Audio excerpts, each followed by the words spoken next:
So we'll continue our discussion, and recall we started with an idea that use case diagram was the earliest type of diagram because it helps business requirements description and understanding.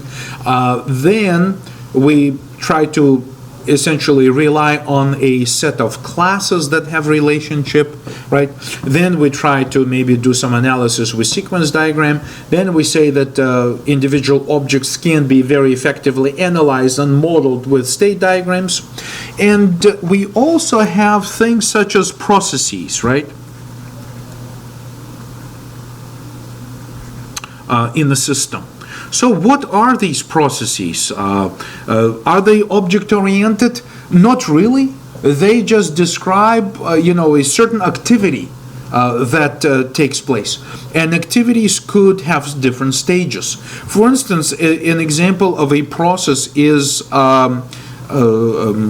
our elevator simulator project can be a process run simulation. Right? Run simulation.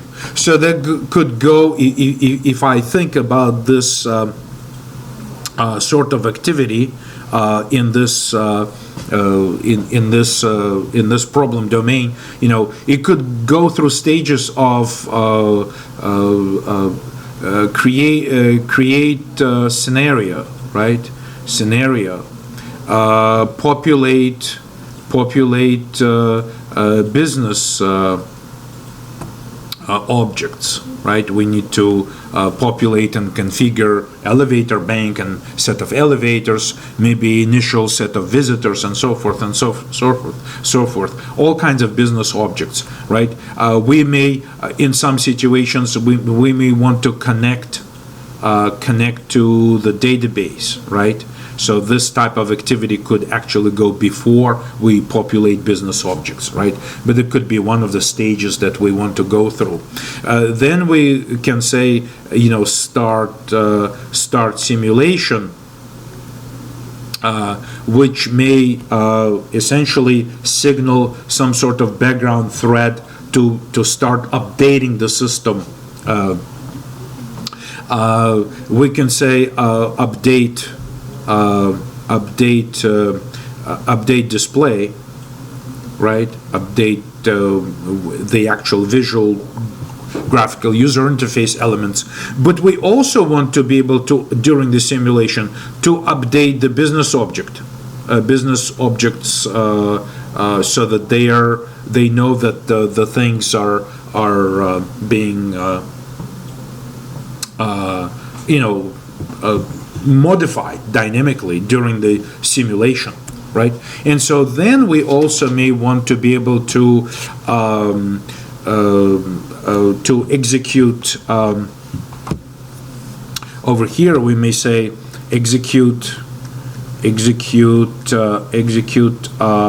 user updates, right? So the user may also behave as a third party which interacts with the simulation. So the simulation has interactive parts that they can click on, type on the keyboard, and otherwise interact with the system. So there could be also user updates going on. So these are the three types of updates that can go and execute simultaneously, independently from one another. And so therefore, a simple list really does not model this run simulation process all too well. We do have essentially some sort of parallelism, a possibility of things happening in parallel. So this is where the activity diagram, and of course we're staying within UML idea, UML activity diagram. This is where activity diagram can help to visualize those things. Just like with the state diagram, you have some sort of initial entry, and you go to activities which are typically written as essentially boxes with usually rounded corners. And then so you can go through a set of activities like this, okay? And then in case if you need parallel processes, you can indicate those with, using the activity diagrams. Those could be indicated by these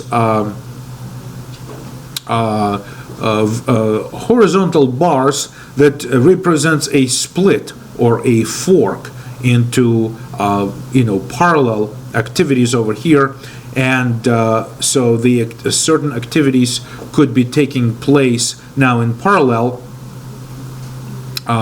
after forking out perhaps parallel threads, and at some point you want to join this back, right? At some point these activities essentially end, and we join them back at some point and continue to say, over here we can also say update statistics at the end, and then stop simulation. Right, so whatever it means, stop simulation. We may want to let go certain objects and so forth. So therefore, this would be again the exit state. So the activity diagrams do effectively use the same symbols as state diagrams. Initial state and the final state or exit state with this symbol with the circle with the dot inside, right? So this is what this activity diagram would, we could represent. So what about the objects, right? Objects. No idea, right? The activity diagram does not want to know anything about the objects. It basically says there's an activity, right? Display update. There could be a lot of objects involved in it, right? Update business objects. There could be a lot of different things involved.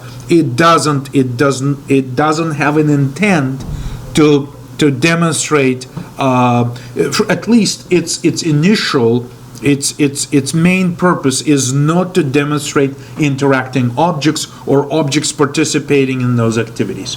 You just want the activities and you want to capture them and display which do take place sequentially and which ones can take place in parallel, and which ones are then again after parallel activities are all complete. How do you continue on, and what happens before you exit and things like that, right? So no objects involved. So again, this is procedural, right? So the idea of activity diagram is procedural, right? The UML activity diagram, they're naturally procedural. However, with capability to show parallel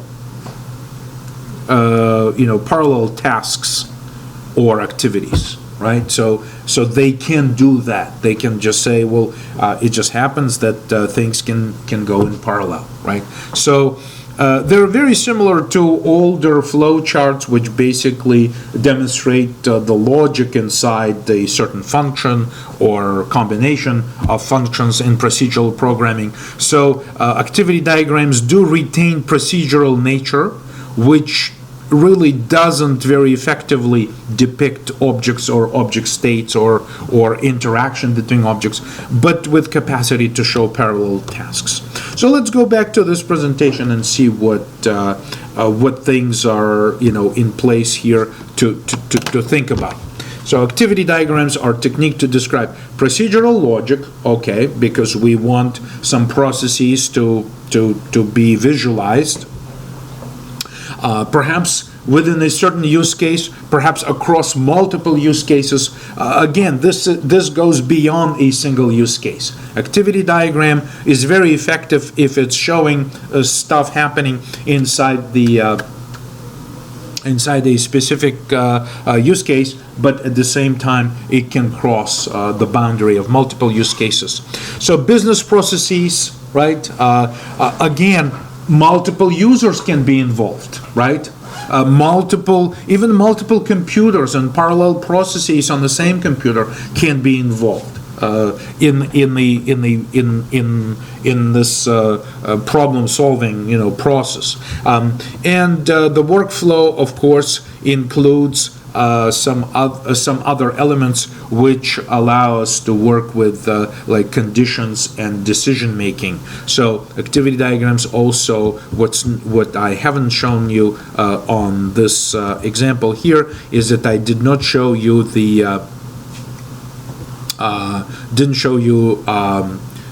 an idea of or possibility to make decisions at certain stages of this. So we're gonna review this later on. So here's an example, and let me perhaps move on to another display to show it. Right. So here's an example. I will simply copy this so that we can refer to this and do some demo. Okay, so this resized quite well to fit my screen right there, and so we can use it as a sample. Right. So this is process a purchase order or fulfill the order type of activity, which is demonstrated here. So the essentials are that, as I said, there's an initial node, right? So if I resize this a little bit so that we we can see both parts, our handout and the picture here. You see that the activity diagrams include the initial node right there, shows where the activity begins naturally, a fork right here with the horizontal bar that represents a split into parallel processes. And there's also the opposite side of it is a join, where we say that once the parallel processes are complete, we can have a join that puts things back to execute sequentially as one single process, so that we can split into parallel activities and then complete those activities by joining them and continue to to a single swim lane of activities. Right. So typically in computers, parallelism is achieved by using multiple threads of execution, as in our sample for animation that we used early, our Java sample that we used multiple threads. There was a worker thread that was basically updating the user interface from the background, and so that demonstrated creation of a parallel thread of execution. So parallel threads of execution can run within a single application, or they can run in multiple processes, or even in separate computers, right? So just like truly parallel execution, so that multiple tasks are running at the same time. So join has a single outgoing flow, right? So this is basically right here, single outgoing flow, and the process. The process can continue only after all incoming flows reach the join. Okay, so conditional behavior is delineated by decisions and merges. So this element is again to demonstrate in our own problem domain. Let me see. We can say that, for instance, populate business objects. We can say that our activity is to populate business objects. So we can say we can come from the top level. We can say create scenario, right? Create scenario, and then we can say that we want a decision to be made, indicated by the diamond symbol like this, and with multiple outgoing flows. So we're coming here, and the decision is that this is, for instance, a new scenario, right? These square brackets are actually called guards, decision-making guards. Let me just write this. Condition guards. So if this is a new scenario, I want to be able to proceed to populate minimal data in these business objects, right? Whereas if this is, or you know what? Now that I'm thinking about the realistic application, I think that I would probably want to use some kind of a template, right? Template that tells me, if this is brand new scenario, use some sort of template data. I could have a template object which holds default set of parameters to be used to populate business objects. Whereas, of course, if this is a saved scenario, right here, scenario, then what I may want is to be able to populate, or rather not populate, we can use a better term here, load, right? Load data from persistent storage, right? Could be a database or file, whatever we use to save the data, right? So when we make split the workflow in two or possibly even more, right? There could be other outcomes and other condition guards to make decisions. These are not parallel, okay? So the parallel